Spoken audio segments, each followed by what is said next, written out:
नमस्कार, आप देख रहे हैं जवाहर झारखंड। आपके साथ मैं हूं शिप्रा झा और बुलेटिन में सबसे पहले खबर आपको रांची की दिखाते हैं। रांची में संगठित आपराधिक गिरोह पर पुलिस ने बड़ी दबिश दी है। रांची पुलिस ने कुख्यात राहुल दुबे गैंग के 2 अपराधियों को गिरफ्तार किया है और उनसे हुई पूछताछ में कई अहम खुलासे हुए हैं।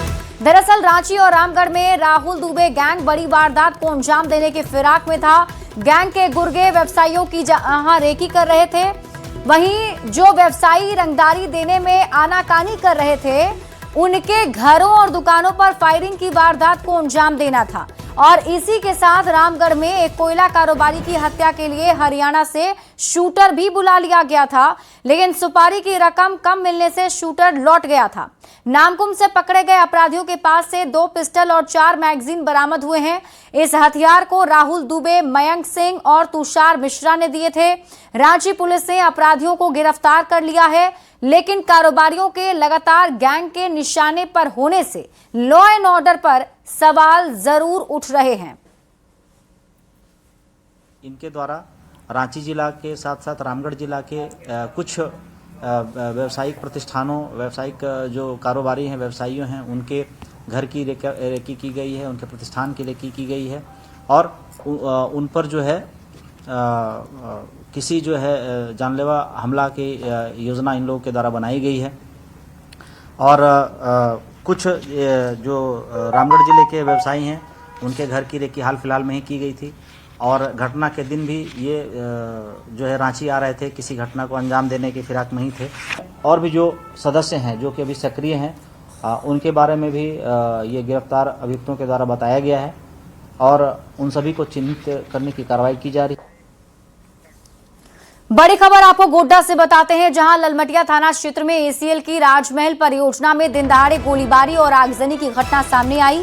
अंबे माइनिंग प्राइवेट लिमिटेड के लाल घुटवा लोहंडिया के डंपिंग एरिया की एक घटना है। 2 हथियारबंद अपराधियों ने डोजर ऑपरेटर को भागने को कहा और गाड़ी पर पेट्रोल छिड़ककर आग लगाने की कोशिश की। इसी दौरान दूसरे डोजर पर फायरिंग भी की गई, जिससे मौके पर अफरा तफरी मची रही। घटना की सूचना मिलते ही एसडीपीओ पुलिस बल के साथ पहुंचे और मौके से पेट्रोल की बोतल, माचिस और डोजर के केबिन में फंसी गोली बरामद की गई। पुलिस पूरे मामले की छानबीन में जुटी है। बताया जा रहा है कि खनन एरिया में अपराधी इस तरह का दुस्साहस कई बार कर चुके हैं और इसी साल तालझारी साइड में एमपीएल पैच पर मई में हथियार बंद अपराधियों ने कई राउंड फायरिंग भी की थी। हम लोग ये सब कोई अपना आपस में बात कर रहे हैं। करने के बाद जो है वो लोग आया आम आदमी की तरफ और करते करते करते जैसे हम लोग आग जलाने का प्रोग्राम कर रहे हैं, फिर बात काम काज कर रहे हैं। आने के बाद जो है वो कहा कि तुम लोग भागो यहाँ से जितना जल्दी हो सके। हम सबसे पहले भागे, ये भी भागे, सब कोई भागा और फायरिंग किया। एसीएल का ललगुटवा में जो डंपिंग यार्ड है, यहाँ 2 असामाजिक तत्व के आने की सूचना है और एक फायरिंग किया गया है और डोजर में आग लगाने का प्रयास किया गया था। किसी के हताहत की नहीं सूचना है, आगे तक कार्रवाई की जा रही है। रांची से बड़ी खबर मिल रही है, नशीली कफ सिरप के साथ 2 संदिग्ध गिरफ्तार किया गया है। आरोपियों के पास से 45 बोतल नशीली कफ सिरप भी बरामद की गई। गिरफ्तार आरोपी घूम घूमकर युवाओं को नशीली कफ सिरप बेचा करते थे। कांके थाना क्षेत्र से दोनों की गिरफ्तारी हुई है। तो इस वक्त की बड़ी खबर आपको रांची से बता रहे हैं, नशीली कफ सिरप के साथ 2 संदिग्ध को गिरफ्तार किया गया है। कांके थाना क्षेत्र से गिरफ्तारी की गई है। रांची से इस वक्त की बड़ी खबर। पुराने साल के समापन और नए साल के आगमन को लेकर हजारीबाग पुलिस भी पूरी तरह अलर्ट मोड में नजर आ रही है और इसी कड़ी में शहर के पीटीसी चौक पर ड्रिंक एंड ड्राइव के खिलाफ सघन वाहन जांच अभियान चलाया गया। इस अभियान में कोर्रा थाना और ट्रैफिक थाना के अधिकारी सक्रिय रूप से शामिल रहे। जांच के दौरान 2 पहिया और 4 पहिया वाहनों की बारीकी से जांच की गई। ड्राइवर की भी ब्रेथ एनालाइजर के माध्यम से जांच की गई। नए साल के मौके पर सड़क हादसा रोकने के लिए ये अभियान चलाया जा रहा है। चालकों से अपील कर रहे हैं कि नया साल खुशहाली के लिए आती है, इसे गलत रूप से वाहन को मत चलाएं, रेस ड्राइविंग नहीं करें, ड्रिंक करके वाहन को नहीं चलाएं। अगर इस तरह से कुछ दुर्घटना हो जाती है तो फिर आपका घर के लिए बहुत बड़ा सदमा होता है। पुराने साल का अंत और नए साल का आगमन होने वाला है और इसी को लेकर हजारीबाग पुलिस भी काफी अलर्ट मोड पर है। बता दें कि हजारीबाग के पीटीसी चौक स्थित अभी जो कोरा थाना पुलिस और यातायात पुलिस दोनों मिलकर जो है ड्रिंक एंड ड्राइव के खिलाफ जो है बड़ा अभियान चला रही है। आपको जो तस्वीर में दिख रहा होगा कि जो पुलिस है वो ब्रेथ एनालाइजर मशीन के द्वारा जो है जांच कर रही है कि लोग जो है वाहन चालक है वो कहीं शराब पीकर सड़कों पर जो है वाहन तो नहीं चला रहे, क्योंकि अधिकांश ये देखने को मिलता है कि लोग जो है शराब पीकर जो सड़क पर गाड़ी चलाते हैं, ऐसे में जो है दुर्घटना की बड़ी संभावना बनी रहती है। बता दें कि पुलिस के द्वारा जो है वाहन का भी जांच किया जा रहा है कि कहीं वाहन में जो है शराब तो नहीं लेते जाए जा रहे हैं। जो तस्वीर में आपको यहाँ पे दिख रहा होगा कि छोटी वाहन से लेकर बड़े वाहन चालकों का भी जो है वो जांच किया जा रहा है, ताकि जो दुर्घटनाएं होती है ड्रिंक एंड ड्राइव की वजह से उसमें जो है गिरावट आ सके। बता दें कि लगातार लोगों से पुलिस यह भी अपील कर रही है कि आप जो है सड़क पर वाहन चलाते समय शराब पीकर जो है बिल्कुल भी वाहन को ना चलाएं। सुशांत सोनी, न्यूज 18 हजारी।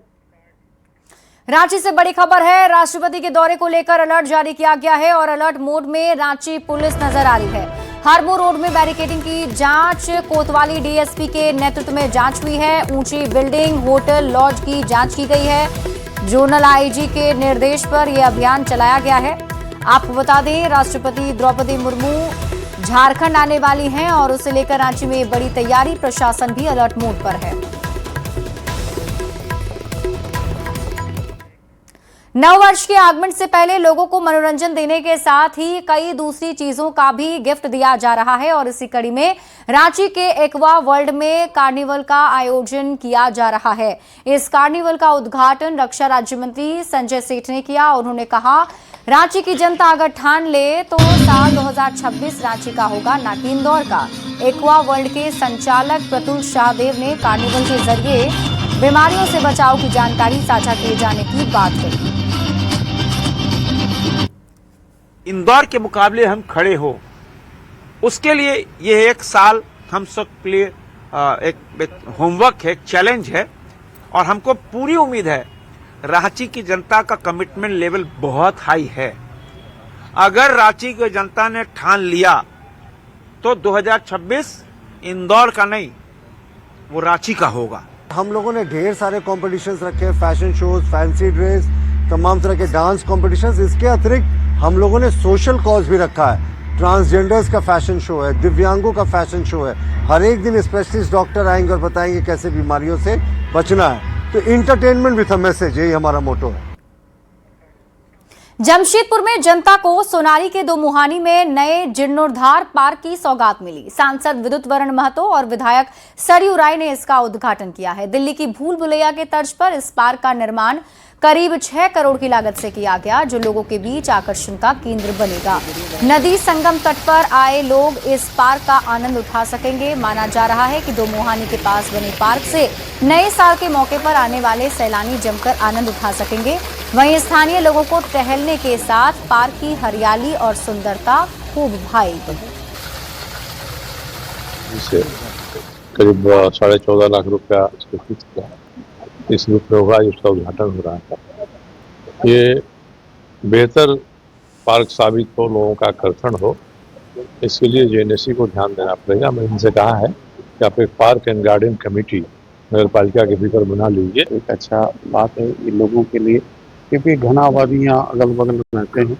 बच्चे उच्चे खेलने को आएंगे, ऐसे बुजुर्ग लोग भी टहलने आएंगे, तो एक पार्क होना बहुत जरूरी है। बच्चे इसको लाइट फाइट का और व्यवस्था हो, थोड़ा पेड़ पौधे लगे ताकि मैक्सिमम लोग आए। खबर बिहार के बांका से है, जहां झारखंड सरकार के उद्योग मंत्री संजय प्रसाद और बेलहर विधायक मनोज यादव की स्वर्गीय माता की श्रद्धांजलि सभा हुई। झारखंड के सीएम हेमंत सोरेन भी श्रद्धांजलि कार्यक्रम में पहुंचे, जहां पुष्पांजलि अर्पित कर श्रद्धांजलि अर्पित की गई और इस दौरान बिहार के डिप्टी सीएम सम्राट चौधरी के साथ झारखंड सरकार के स्वास्थ्य मंत्री इरफान अंसारी सहित अन्य मंत्री और कई विधायक भी मौजूद रहे।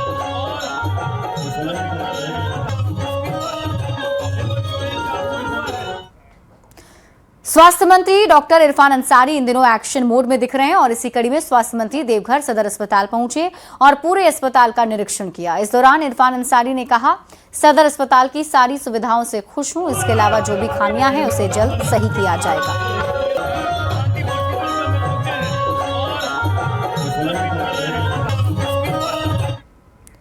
चाईबासा में थैलीसीमिया पीड़ित बच्चों को संक्रमित खून चढ़ाने के खुलासे के 3 महीने बीतने के बाद पीड़ित परिवार जहां परेशान है, वहीं स्वास्थ्य मंत्री के दावे के बाद भी सरकारी सहायता का उन्हें इंतजार है। सिस्टम की लापरवाही के शिकार परिवार की आस अब हाईकोर्ट पर टिकी है, जो उनके दर्द को समझते हुए मदद का आदेश शायद सरकार को दे सकता है। पीड़ित परिवारों का एक ही सवाल है, वादा क्यों भूले सरकार? पूरी खबर इस रिपोर्ट में। सिस्टम की लापरवाही का शिकार परिवार, आदिवासी परिवारों की कौन सुनेगा गुहार? थैलीसीमिया पीड़ितों को चढ़ाया संक्रमित खून, छूट गई पढ़ाई, घर में बंद हुआ मासूम। पूछ रहे सवाल, वादा क्यों भूले सरकार? चाईबासा, जहां सदर अस्पताल और हेल्थ सिस्टम की लापरवाही ने 5 आदिवासी परिवारों की जिंदगी तबाह कर दी है। अक्टूबर महीने में चाईबासा सदर अस्पताल के ब्लड बैंक से 5 थैलीसीमिया पीड़ित बच्चों को HIV संक्रमित खून चढ़ाने का खुलासा हुआ था। HIV संक्रमित हुए बच्चों के साथ अब उनके परिवार जिल्लत भरी जिंदगी काटने को मजबूर हैं। मासूम बच्चे जहां अपने साथ हो रहे घटनाक्रम से अनजान हैं, वहीं उनके माता पिता परेशान हैं। कहीं बच्चों की पढ़ाई छूट गई है, तो कहीं HIV संक्रमित होने के खुलासे के बाद परिवार को ही मकान मालिक ने घर से निकाल दिया है। एक बच्चे ने तो लोगों के ताने से तंग आकर खुद को घर में कैद कर लिया। हर परिवार सरकार से इंसाफ की गुहार लगा रहा है। हुआ HIV का, तो फिर उसी दिन से एक दिन भी स्कूल नहीं भेज पा रहे हैं। गांव से तो इतना दूर है, तो उसको ले जाना तो मुश्किल है। सुबह में उसका स्कूल होता है, तो अभी तो उसका पूरा पढ़ाई बर्बाद हो रहा है। संक्रमित खून चढ़ाने का मामला सामने आने के बाद स्वास्थ्य मंत्री ने अस्पताल का दौरा किया था, लोगों को हर संभव मदद का भरोसा दिया था। अब पीड़ित परिवार स्वास्थ्य मंत्री और विभाग से पूछ रहे हैं, क्या हुआ तेरा वादा? जांच करवा रहे, हो सकता है नेगेटिव आ जाए बच्चे लोग, ये भी एक संभावना बता रहे हैं लोग। अगर नेगेटिव आ गया तो ठीक है, अगर पॉजिटिव आएगा तो निश्चित तौर पर सरकार तो दी है, मैं अपनी ओर से 2-2 लाख परिवार को दूंगा और उस पूरा परिवार का जिम्मा मैं लूंगा। हम लोग को अभी तो कोई मतलब 2 लाख रुपया मिला है, उसके बाद तो कुछ नहीं। अब तो अभी 2 महीना हो गया, कुछ जो अभी कौन सा दवा दिया है वही दवा चल रहा है। मांग हम लोग करते हैं कि सरकारी नौकरी एक तो हम लोग का घर प्रत्येक में पे ये कर रहे हैं, चाह रहे हैं, और 1 करोड़ करके पैसा हम लोग चाह रहे हैं। पूरे मामले का खुलासा करने का श्रेय जाता है जिला परिषद सदस्य माधव चंद्र कुंकल को। अब तक सरकार की ओर से बरती गई लापरवाही को लेकर नाराज दिख रहे माधव चंद्र परिवारों को इंसाफ दिलाने के लिए हाईकोर्ट में जनहित याचिका दाखिल करने की बात कह रहे हैं। चूंकि सरकार पूरी तरह से असंवेदनशील हो गई है, तो हम लोग इस मामले को हाईकोर्ट तक भी लेके जाएंगे, ताकि यहाँ पर माननीय न्यायालय से न्याय मिले और जो भी संबंधित दोषीवार, अब 2 महीना बीत गया, लेकिन अब तक जो भी संबंधित इस घटनाक्रम को अंजाम देने लापरवाही बरते, अब तक न जांच रिपोर्ट आया, न ही दोषियों को सजा मिली है। इन जो पीड़ित परिवार हैं 5 बच्चों के, उनकी शिकायत है कि सरकार द्वारा जो वादा किया गया था अब तक पूरा नहीं किया गया है, और इसके कारण अब इस मामले को इनके द्वारा उठाया गया था। क्षेत्र के जो समाज सेवी हैं माधव चंद्र कुंकल, उनके द्वारा इन परिवारों को न्याय दिलाने के लिए इन परिवारों द्वारा हाईकोर्ट के शरण में अब जाने का निर्णय लिया गया है। अब कुछ दिनों में जब कोर्ट की छुट्टियां खुलेगी, तो ये परिवार हाईकोर्ट के शरण में जाएंगे और PIL दाखिल करेंगे, जिससे कि सरकार से जो उनकी मांग है वो पूरी हो सके। रूपेश प्रधान, न्यूज़ 18, चाईबासा।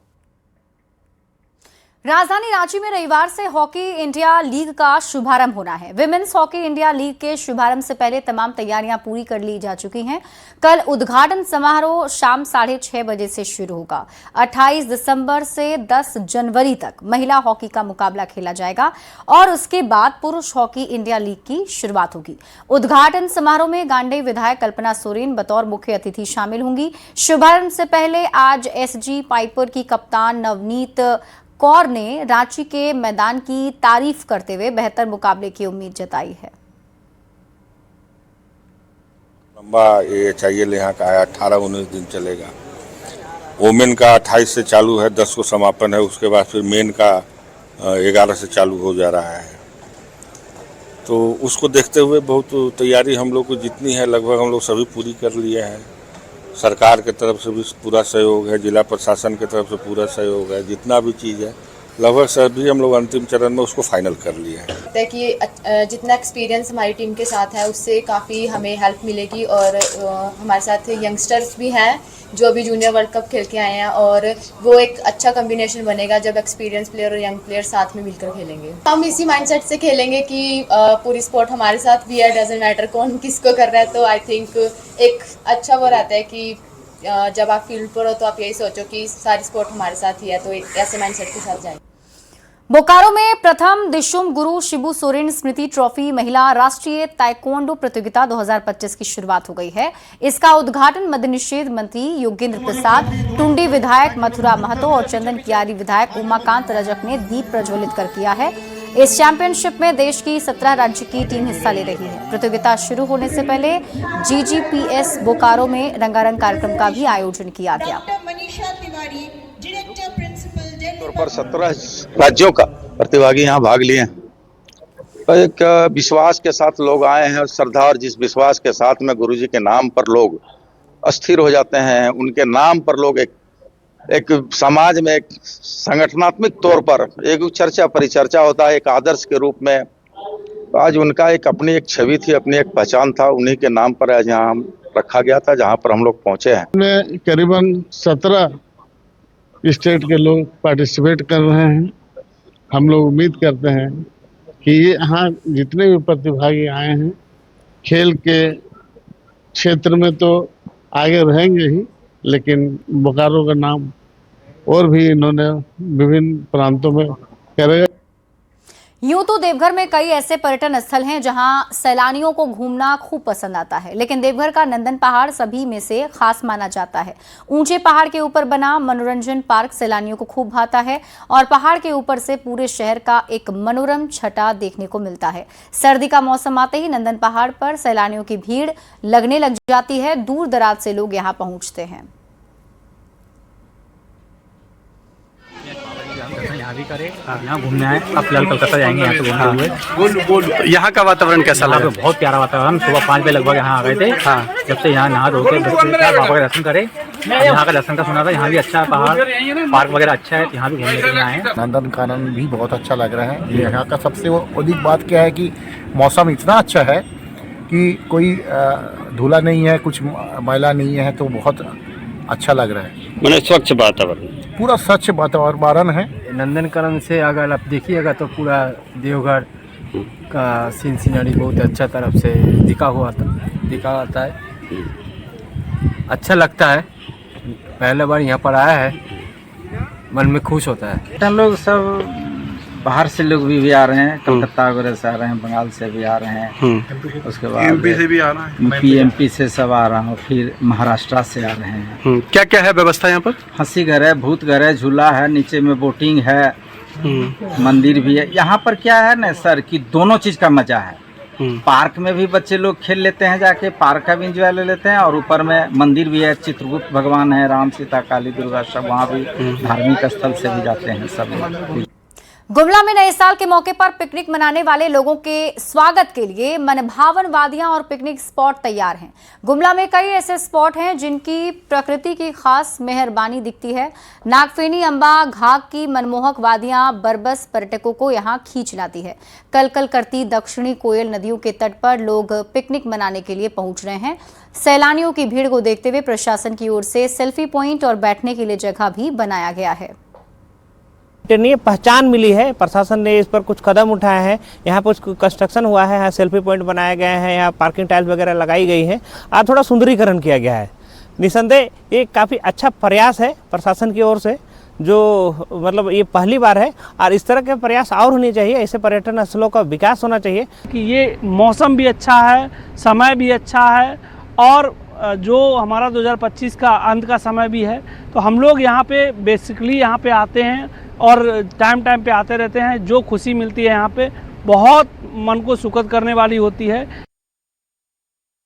पूजा के बाद श्रद्धालु बड़ी संख्या में दामोदर भैरवी नदी के संगम स्थल पर नौका विहार करते हैं। संगम स्थल पर भैरवी नदी का पानी दामोदर में ऊंचाई से नीचे गिरता है, जो वातावरण में अलग संगीत घोलता है। इस खूबसूरत दृश्य को पर्यटक कैमरे में कैद करने के लिए बड़ी संख्या में यहाँ पहुँचते हैं। दिसंबर और जनवरी में यहाँ बड़ी संख्या में पर्यटक नौका विहार करने के लिए पहुँचते हैं।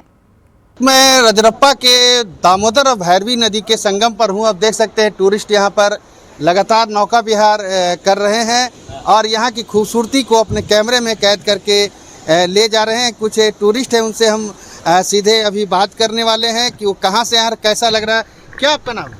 मैं लक्ष्मण साहू हूँ। तो मैं आप कहाँ से हैं? मैं सिमडेगा से हूँ। सिमडेगा। कैसा हाँ, लग रहा है? बहुत अच्छा लग रहा है। अच्छा लग रहा है? बहुत अच्छा। ये अद्भुत संगम दामोदर और भैरवी ओ कहना ही नहीं क्या है यहाँ का। यहाँ के जो संगम लग रहा है ना कि मानो देश का भी ऐसा जगह हमको अदृश्य कहीं मिला नहीं है। कहीं नहीं मिला? नहीं मिला है। आपके साथ और कुछ लोग हैं। क्या आपका नाम है? सारिका कुमारी। कैसा लगा आपको? बहुत मजा है। नौका विहार करके कैसा लगा? बहुत मजा आ रहा है। मजा आया। और आपका क्या नाम है? पल्लवी। कैसा लगा आपको? बहुत अच्छा है। अच्छा लगा। नौका विहार, अब माँ के दर्शन हो गए? हाँ हो गए। उसके बाद इधर बहुत सुंदर है ये जगह। नौका विहार के लिए आए हैं। आपका क्या नाम है? सुनीता देवी। कैसा लगा आपको? अच्छा लगा। अच्छा लगा। हाँ, अच्छा लगा। फोटो शूट वगैरह हो गया? हो गया। रील्स बनाने का खूब यहाँ पर देख रहे हैं बच्चे लोग रील्स बना रहे हैं। बहुत अच्छा जगह है। अच्छा जगह है। तो देख सकते हैं ये रील्स भी बना रहे हैं और ये नौका विहार यहाँ पर जरूर करते हैं पूजा अर्चना के बाद। ऐसे में कहा जा सकता है कि जो रजरप्पा का दामोदर और भैरवी का जो संगम है यहाँ पर लोगों को अपनी ओर लगातार आकर्षित करता है, खींचता रहता है और यहाँ पर लोग रील्स बनाते हैं, फ़ोटो शूट कराते हैं। ये देख सकते हैं ये संगम वहाँ पर है, काफ़ी खूबसूरत दृश्य है और वहाँ पर लोग फ़ोटो शूट करते हैं, रील्स बनाते हैं और इसी से यहाँ के नाविकों का रोजगार भी यहाँ चलता है। जावेद खान, न्यूज़ 18 रामगढ़।